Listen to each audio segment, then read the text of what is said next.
Boa noite, então, a todos, a todas. Bem-vindos ao Satsang de hoje.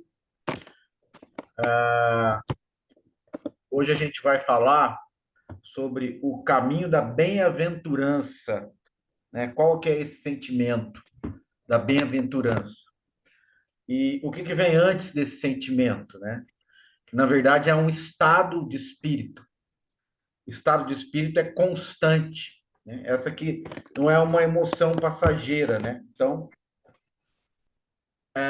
a bem-aventurança, Ananda, né? Essa alegria imotivada, né? Alegria sem causa, alegria natural. Eu acredito que todos aqui tiveram um questionamento, em algum momento tiveram um questionamento, né? Em algum momento você parou e perguntou, né? Por que está acontecendo? Quem eu sou? O que realmente está acontecendo? E aí também, diante da surpresa, né, da finitude, a gente se pergunta, né? Mas para que tudo isso, se isso vai ter um fim? E será que vai existir, vai continuar existindo uma realidade, né, após a morte, após a dissolução do corpo? Então, as perguntas, né, para quem está aqui, geralmente vocês fizeram essas perguntas para procurar as respostas na espiritualidade, né? Isso é real? Vocês já se perguntaram? Tem mais alguma pergunta que vocês fizeram para si mesmos?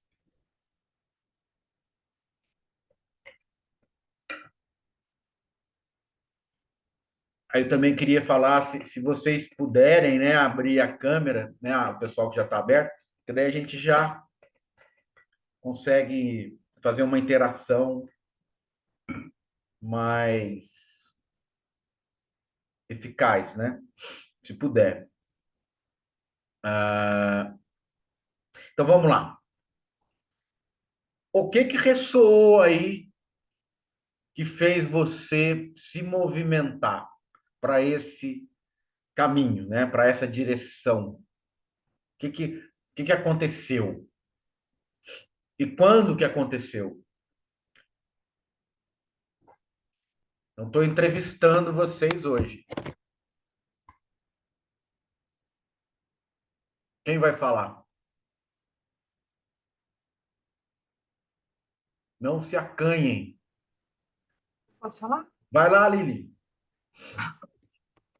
Acho que para mim foi num momento de sofrimento, assim, de resistência da vida. E quanto tempo, Aí, mais ou menos, você era de idade, assim? Quanto?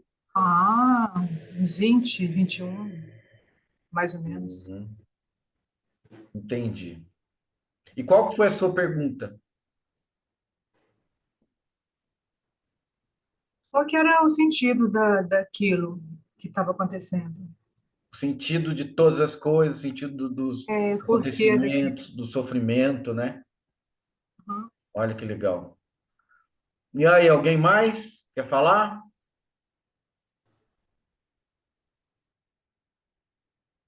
Quer falar, Vitor?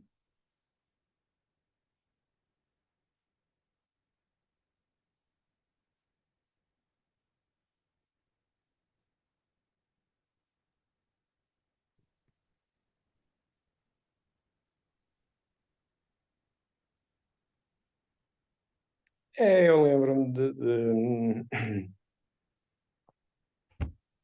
eh, ter um livro à frente e o livro fazia aquelas perguntas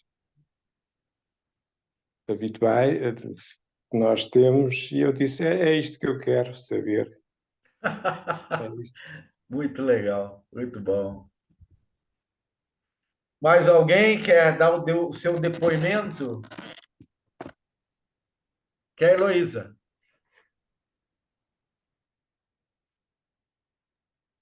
Ok. Quando eu lembro que quando eu tinha o quê? Uns 18, 19 anos, eu estava numa praia isolada, em cima das pedras, eu olhei para aquele visual maravilhoso, lindo, e eu pensei comigo, será que no inverno, quando não tem ninguém aqui, esse mar está aí mostrando-se essa beleza para quem? Ó, que legal. Mas eu pensei naquela época, que loucura isso na minha cabeça, não?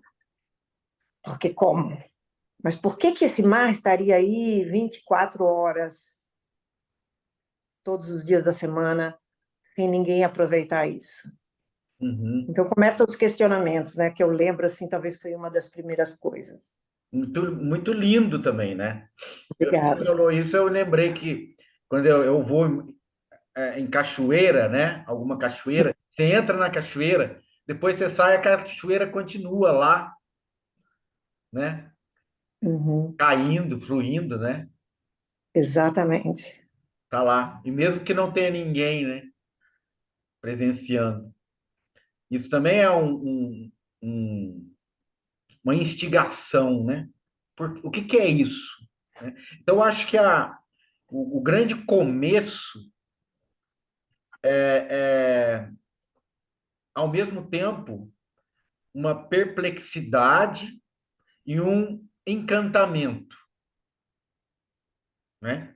A gente se descobre nessa mistura de sentimentos, uma perplexidade, né? Por quê? O que está acontecendo? Mas ao mesmo tempo uma confirmação do acontecimento, né? O mar está aqui, a paisagem está aqui, né? Ah, e por quê? Né? O sol brilhando. E eu estou aqui, estou vivo, né? E aí começa essa instigação, esse questionamento. Regina, como começou, Regina?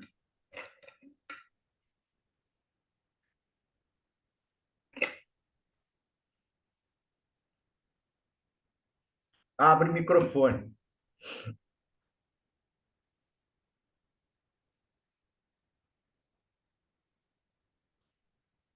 Você tem que abrir o microfone. Aqui, ó. Não, não abriu, Lili. Pronto. Aê! Obrigado. É uma intranquilidade, assim, sabe, na maneira de viver, de ser. Eu queria ficar um pouco mais completa, não conseguia achar uma culpa, um medo, essas inseguranças todas que começaram a surgir. Chega um momento que você começa a querer quebrar um pouco das regras com que você vem se acostumando e meio fechado. É um passarinho assim preso na gaiola, com de repente alguém abre a porta e aí você não sabe se vai, se não vai, se quer ir, mas tem Tem muito receio, né? medo de deixar E de repente você conhecido, né? resolve Oi? de deixar, de deixar. O conhecido, né? A gaiola. A prisão é a É. conhecida da gente. Medo do desconhecido, tá? Então você trouxe uma coisa muito legal que é o Sim, medo. ali você tem o domínio, é um medo, O é um medo, receio, o apego, né? O apego, eu sempre digo aqui que o medo do desconhecido. o que que a gente está buscando, na verdade? A gente, né, muitas vezes é Fica- iluminação, é realização, mas no fundo a gente busca por segurança. Acho que uma palavra que resume muito bem essa busca é a segurança. Então, você trouxe um elemento muito fundamental, né? Que, no fundo, a gente quer se sentir protegido, protegida, né? E aí, quando vem a possibilidade do voo, aí você fala, não, mas será que eu vou conseguir, né, voar? Será que não é uma coisa absurda?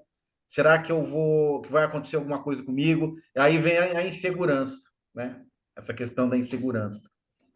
Então, é muito legal a gente estar fazendo essa coleta de informações, até para o satsang ficar mais refinado nesse direcionamento, né, que está acontecendo. A Daniela Borba levantou a mão. Você está me ouvindo, Daniela? Ela tinha falado que não tinha som, né? Está me ouvindo?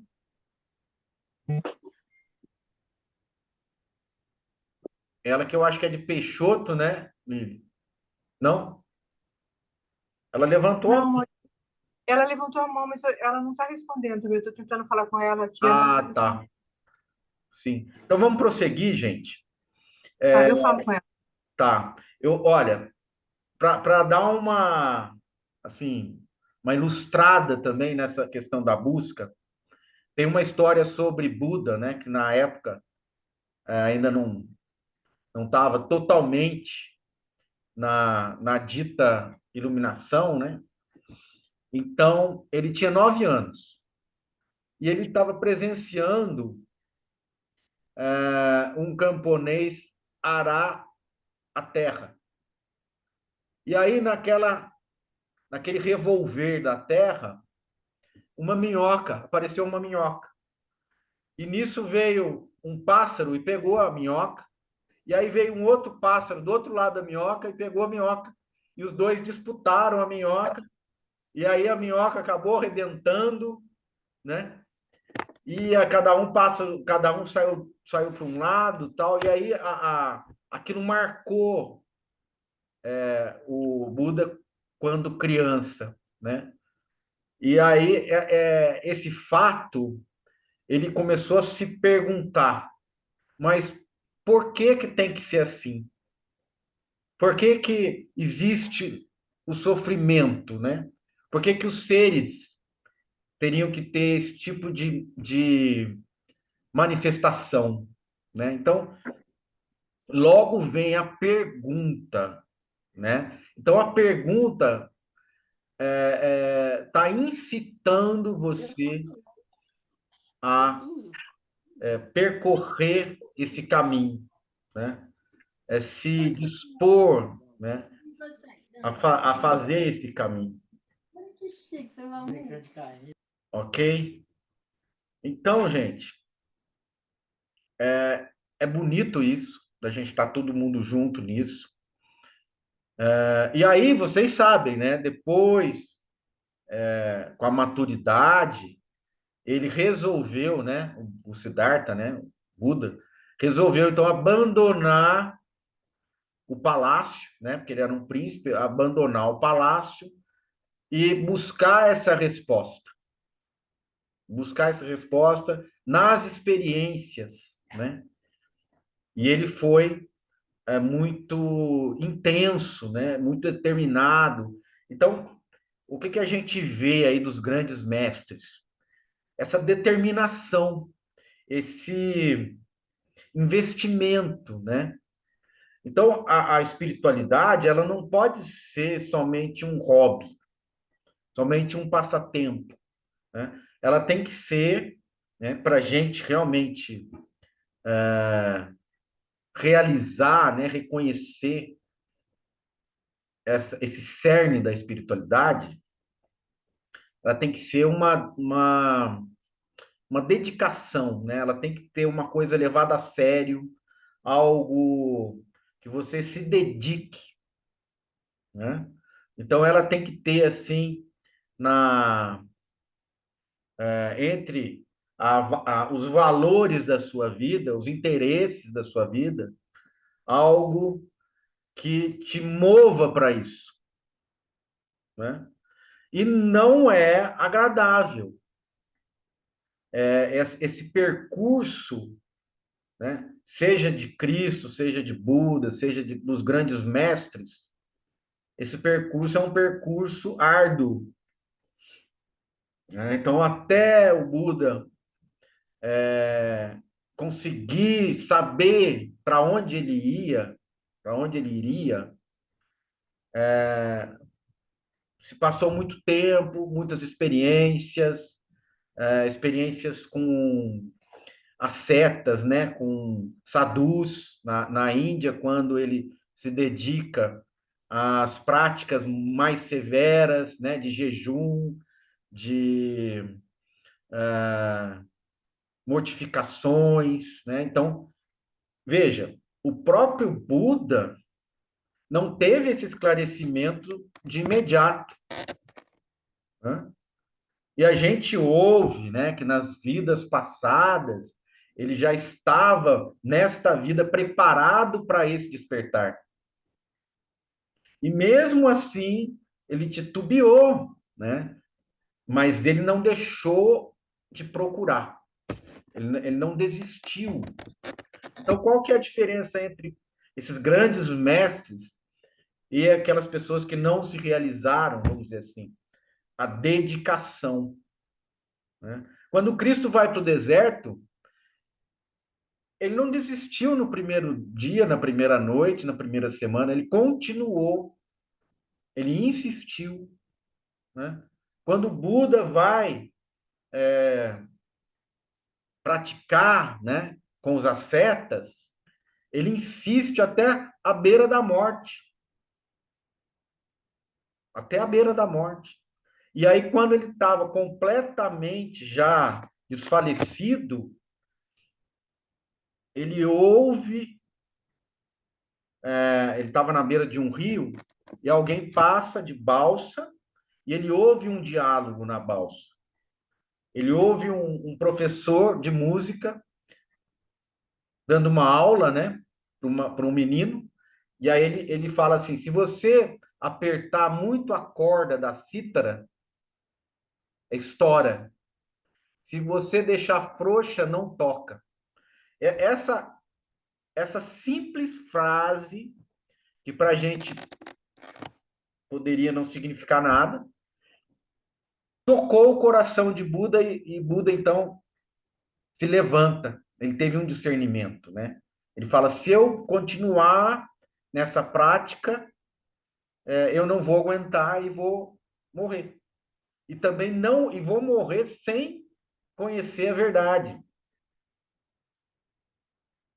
E se eu deixar me levar pela vida de conforto que eu tinha no palácio, de luxo, né, a corda vai ficar muito frouxa. Então, essa comodidade, esse conforto excessivo não vai me impedir de caminhar, de fazer esse caminho que eu preciso fazer.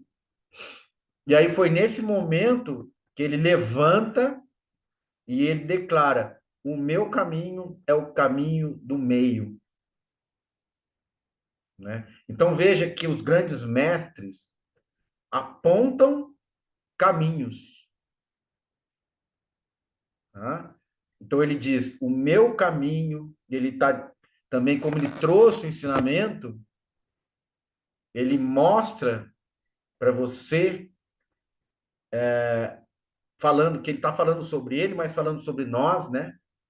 Se ele fala o meu caminho é o caminho do meio, ele fala o seu caminho é o caminho do meio, o nosso caminho é o caminho do meio. Aí, esse meio é a perfeita afinação, né? Voltando para a metáfora da cítara, né? Como que eu encontro a nota perfeita, a afinação perfeita?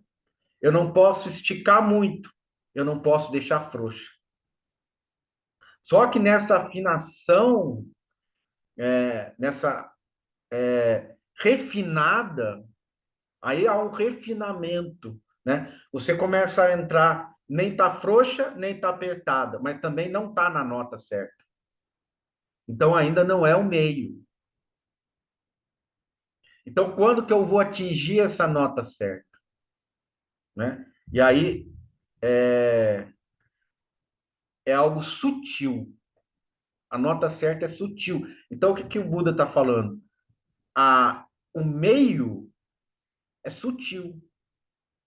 O meio não é algo fácil, não é algo assim que você encontra de primeira, né? Tem que haver uma dedicação, tem que haver uma seriedade, né? Tem que haver uma energia, tem que haver uma vontade. Então, esses grandes mestres começam a nos inspirar, né? Eles estão nos inspirando. E eles estão apontando. Só que o que que acontece? A gente passa batido nos apontamentos. Porque a gente fala, é legal, o caminho é do meio. E acha que entendeu. O que é o meio? Onde é esse meio? É o meio termo, é o equilíbrio. E o que é isso? Intelectual. Então a gente vai ficar com o conceito de equilíbrio, mas não vai ficar com a experiência do equilíbrio. E quando o Buda fala o meu caminho é o do meio, ele não está se referindo ao conceito do meio. Ele está se referindo à experiência do meio. Né?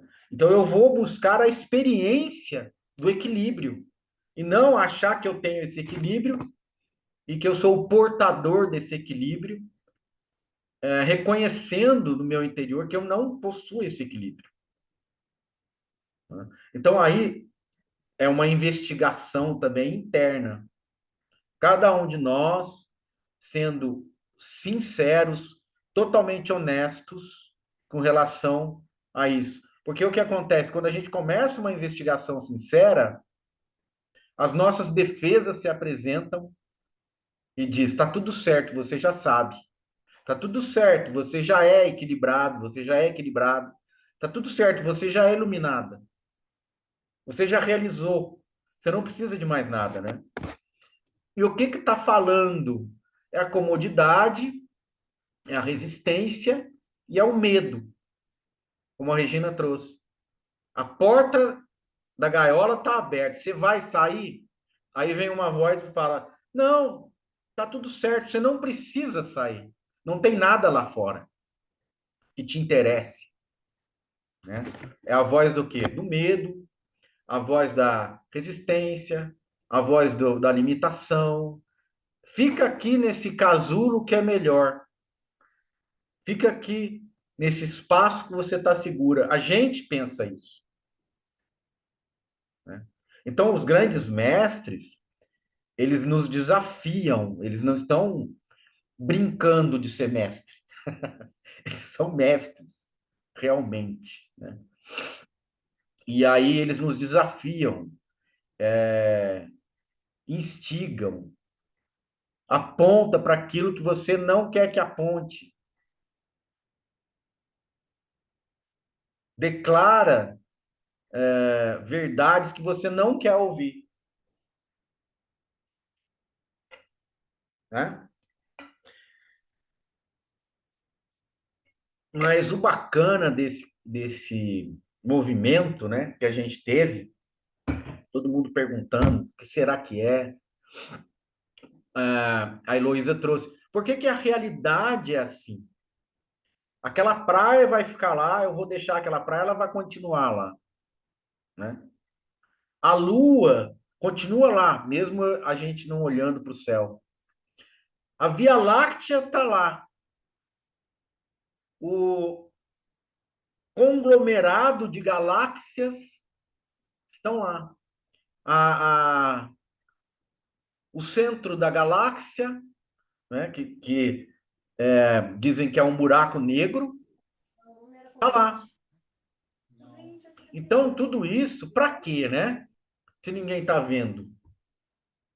Para que se ninguém tem consciência? Mas está lá. Então, quando a gente coloca dessa forma, a gente está também absorvendo a grandiosidade da manifestação.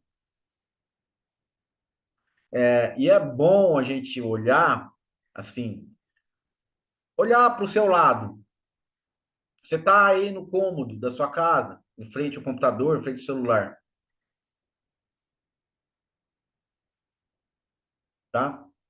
Além da sua casa, tem outras casas em torno da sua casa, com outras pessoas. E tem a cidade que você está. Além da cidade que você está, tem o estado que você está, tem o país que você está. Depois tem o planeta que você está. E aí você vai se afastando desse planeta, ele vai ficando menor.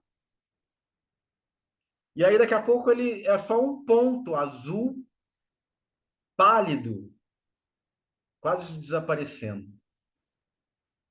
né?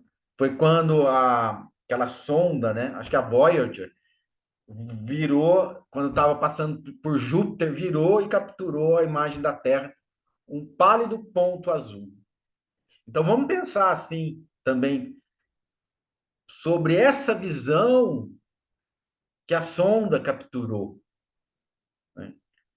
Para trazer essa imagem. E a praia tá lá, tá, e a Terra nessa distância, tá lá, tá, né? E as outras galáxias estão lá, estão. E aí a gente vê que é muito maior, que a nossa regra de tempo não se aplica nesses outros locais, né? E para que tudo isso, né? E como que isso existe? Então a gente começa a se questionar, né? Então todos aqueles apóstolos, todos aqueles alunos, todos aqueles discípulos que se reuniram com mestres, questionaram os mestres. O que é isso, né? O que é a realidade? Qual é a sua verdadeira natureza? Por que nós estamos aqui? Quem eu sou? E o mestre aponta, né? O próprio Buda agora. O meu caminho é do meio, o seu caminho é o do meio. Mas que meio é esse? Onde fica o meio? Porque se você determinar algum lugar, discriminar algum lugar no espaço, ele já não é mais o meio. Meio do quê? Né? Então, ele está se referindo a essa afinação sutil que é entre o externo e o interno, né? O momento do olho do furacão, o meio do furacão, que é o local do absoluto silêncio, da absoluta calma. Todo o furacão está em torno, mas o olho do furacão está imóvel. Esse é o meio, né? Então, é para cada um se inspirar aqui e encontrar esse meio. Então, os discípulos perguntam: qual é o caminho? O que é o caminho? O mestre, por exemplo, o mestre Zen Joshu, quando um discípulo pergunta qual é o caminho, o que é o Buda, qual é o estado búdico, o que é a libertação, né? Então, basicamente a pergunta é essa: o que é a libertação? Quem pergunta o que é a libertação se sente aprisionado. Então, a primeira consequência das perguntas, dos questionamentos de viés espiritual é a sensação da prisão, a sensação da limitação. Isso é a primeira coisa. Porque existe aí uma angústia, né? Então, vamos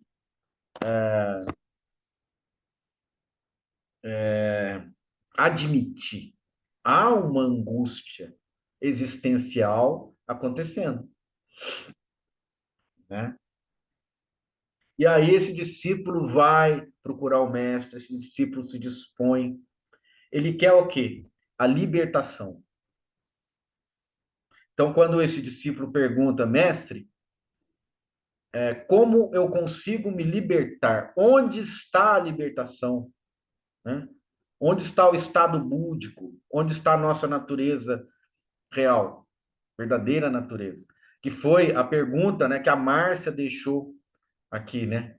Como alcançar isso, a libertação? E aí o mestre Joshu aponta para um cipreste no pátio e fala: a libertação, o Buda, o estado búdico, a verdadeira natureza, está no cipreste do jardim. É o cipreste no jardim. É o que está acontecendo ali. Porque o monge, né, o discípulo perguntou isso neste local, né? E o que que o Joshu aponta? Aponta a experiência direta. O que que você está apreendendo na sua experiência em relação ao cipreste do jardim? Que ele não estava nem notando, né? O que que é o cipreste no jardim? É o que está mais próximo de você e você não nota. O que está mais próximo de você e você não nota. Então, essa é a resposta, né? E cipreste, Dona, é um pinheiro.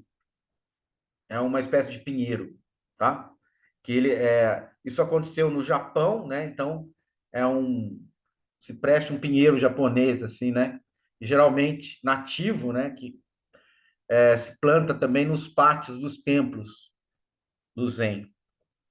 Ok, Dona? Então, veja, vamos nos aprofundar.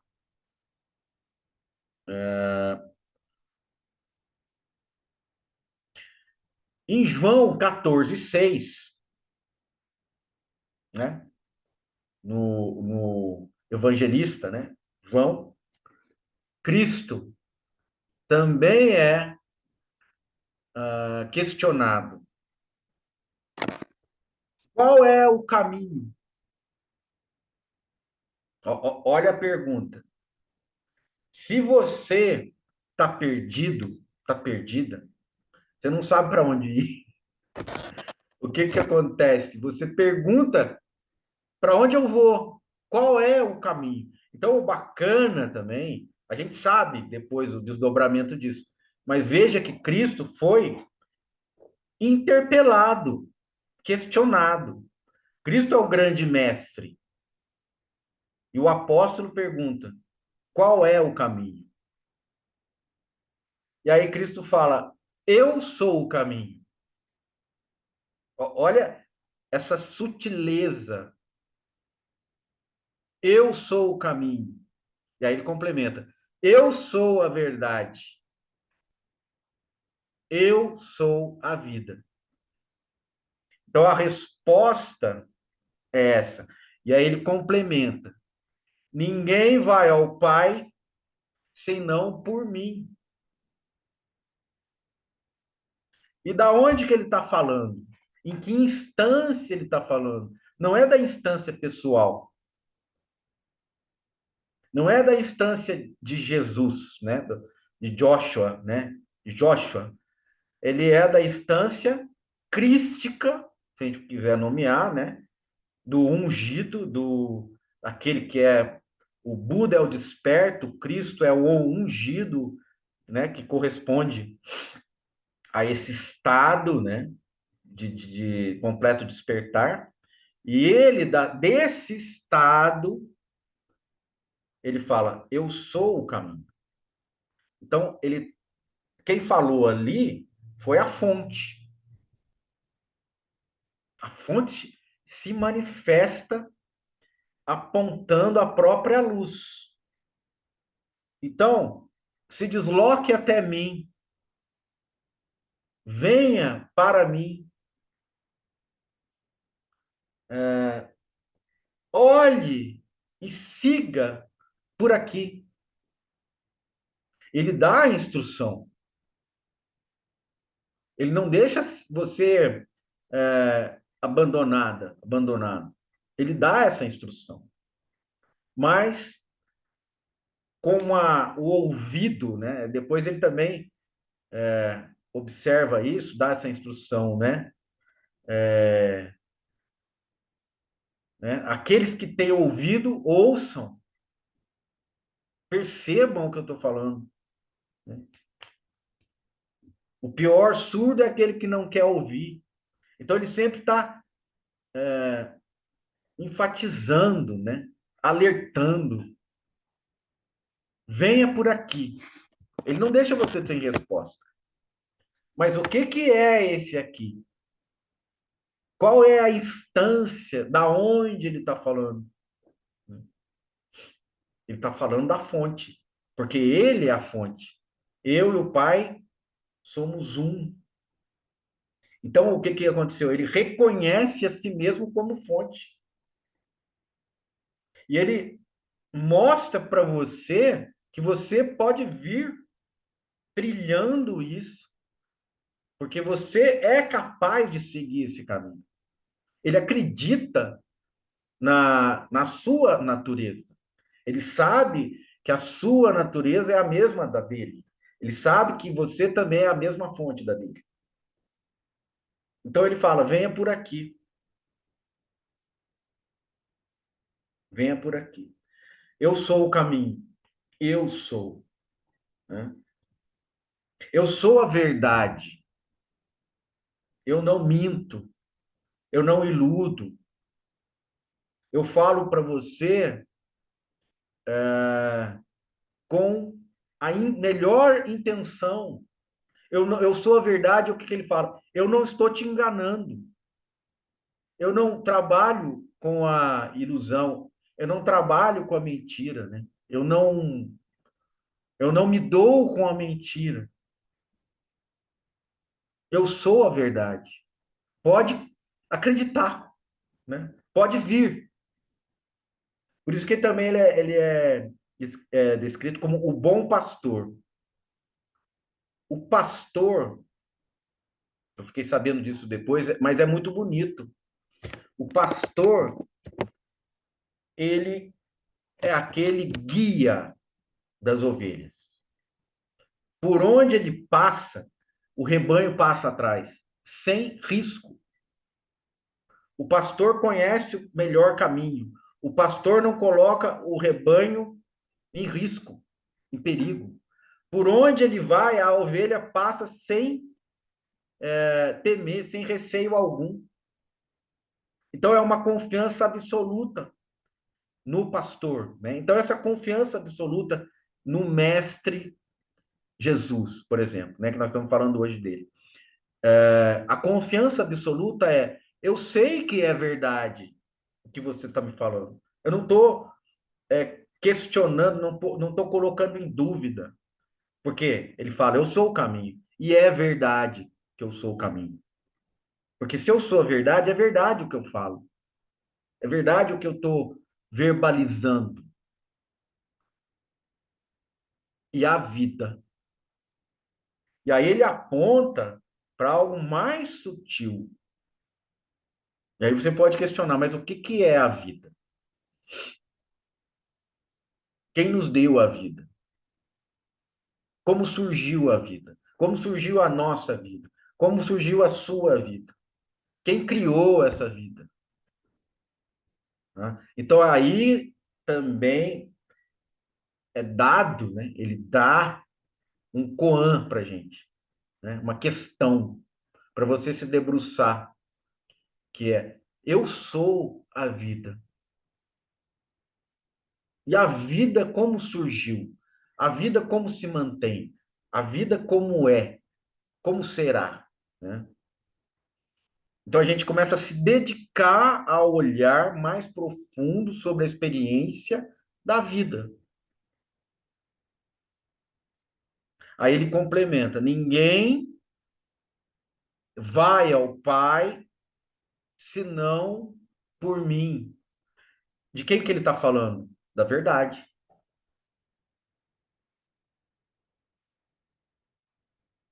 Da vida. Ele não está falando da pessoa Jesus. Ele está falando do que ele está declarando. Se eu sou a verdade, somente através da verdade você chega ao Pai. E o que que ele quer dizer por pai? O reino dos céus e pai é a, a forma que ele aponta para a natureza última, para o despertar, né? Para o nirvana. Então, quando o Buda fala nirvana, Cristo fala reino dos céus. Quando o Buda fala nirvana, Cristo fala pai. Por quê? Pai é uma referência importantíssima entre os judeus. Então, Cristo só pode falar dentro da cultura onde vai fazer sentido essa palavra. Ele não poderia chegar assim, olha, vocês, eu sou o Nirvana. Vocês vão entrar no Nirvana. Quer dizer, isso não faz parte da cultura dos judeus, né? Então, o pai e o pastor são elementos referenciais da cultura dos hebreus, né, dos judeus da época. Porque é o pai que acolhe. Agora chega no que a Regina falou. É o pai que protege. É o pai que provê. Porque aquele tempo as pessoas tinham essa insegurança que nós trazemos hoje. E o que que eles falavam? Eles falavam: como vai ser a minha vida? Como será a minha vida? Eu tenho medo dessa vida. Será que eu vou conseguir comer? Será que eu vou conseguir me vestir? O que que as pessoas estão falando? Os anseios, os receios, os medos humanos. E aí o Cristo responde como: olhai as aves do céu. Né? Olhai os lírios do campo. O que ele está falando? Olhe a natureza. A natureza está próspera.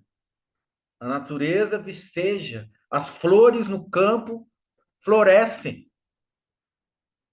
E amanhã serão jogadas ao fogo. Nem Salomão, em toda a sua glória, se vestiu como um deles. Em toda a sua glória. E amanhã serão jogados ao fogo. Mas florescem. Os lírios do campo. Então, isso é poesia pura, né? Poesia metafísica. E aí a gente vai olhando, né?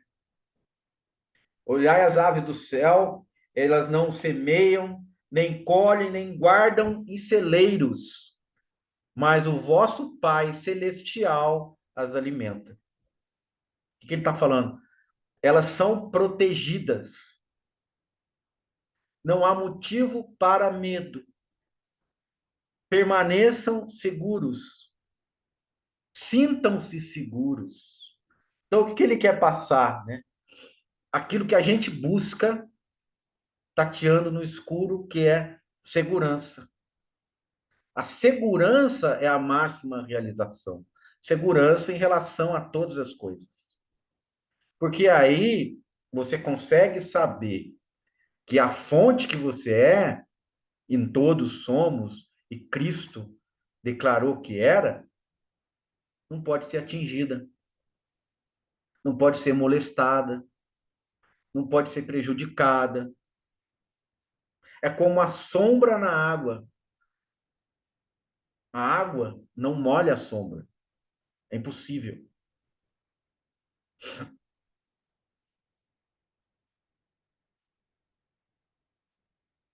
Então, hoje eu gostaria de deixar aqui para vocês uma prática, para vocês fazerem essa prática. E para vocês fazerem essa prática não de forma pessoal, não pensando na personalidade, no personagem, né? Nos seus medos, mas pensando que você é uma ovelha confiante, seguindo o pastor. O pastor não vai levar você para os espinhos. O pastor não vai levar você para os abismos, para os penhascos. Ele não vai colocar você em risco. Pelo contrário, ele vai demonstrar para você que nada pode ameaçá-lo. Nada pode ameaçar você. E é isso que ele quer trazer até você, né? Para você despertar essa sensação de segurança total em você. Seja inspirada por Cristo, seja inspirada em você mesma, em você mesmo, né? E aí a prática é a seguinte: você vai sentar num lugar tranquilo, faz 3 respirações profundas, um lugar silencioso, fica em silêncio, se acalme, né? E aí você declara: eu sou o caminho, a verdade e a vida. E coloca isso em prática, porque isso é muito, além de ser bonito, né, lindo, é amoroso, é acolhedor, é protetivo, é protetor, né? É algo que está trazendo você de volta, está recolhendo você de volta. É como aquela casa do pai, né, que recebe o filho pródigo, o filho que estava perdido. Então, essa parábola também é muito bonita, porque ela demonstra a condição humana do, do não sei onde vou, não sei para onde eu vou, e de repente eu me lembro que eu tenho um lugar para voltar. E aí é que Cristo fala: eu sou esse caminho para onde você vai voltar. Eu sou esse caminho. Vem por esse caminho. E esse caminho é verdadeiro, é verdade. Pode vir, porque eu sou a vida que não acaba, a vida que não é ameaçada, a vida que é plena, permanente, a vida que é amorosa, acolhedora, o estado natural de Ananda, o estado natural da bem-aventurança, porque só na totalidade da segurança, da certeza que não há nada que possa ser ameaçado, tudo fica em paz. E essa paz vai gerar a bem-aventurança. Esse é o caminho da bem-aventurança. Eu sou o caminho, a verdade e a vida.